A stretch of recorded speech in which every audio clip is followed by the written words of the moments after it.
سننے والا کوئی نہیں ہے. افراتفری کا دور ہے جناب, اور ایک دوڑ لگی ہوئی ہے مادیت پرستی کی. کیوں ویورز, ایسا ہے کہ نہیں ہے؟ آپ کے خیال کے مطابق کیا ایسا ہے کہ نہیں ہے جو چیز میں بیان کر رہی ہوں؟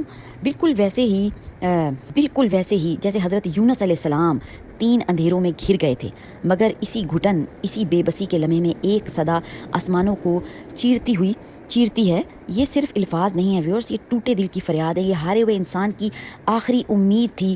یہ دعائے مبارکہ جو کہ میں آپ کو آگے جا کر بتانے والی ہوں, اور ماشاءاللہ سے جو لوگ اہل علم ہیں جناب پہلے ہی سمجھ گئے ہوں گے کہ یہ کون سی دعائے مبارکہ ہو سکتی ہے.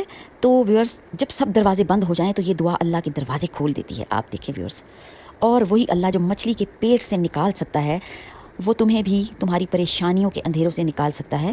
بس ایک سچی پکار چاہیے, ایک جھکا ہوا دل اللہ تعالیٰ کو پسند ہے. اور ویورز دیکھیں, مچھلی کے پیٹ سے باہر آنا یہ بھی رب کی ایک مصلیت اور مشیت تھی کہ رب تعالیٰ نے کیسے حضرت یونس علیہ السلام کو, جو کہ مچھلی نے نگل لیا تھا, حضرت یونس علیہ السلام اپنی قوم کو اللہ کی طرف بلاتے رہے, مگر جب وہ نہ مانے تو آپ ناراض ہو کر بغیر اللہ کے واضح حکم سے نکل گئے.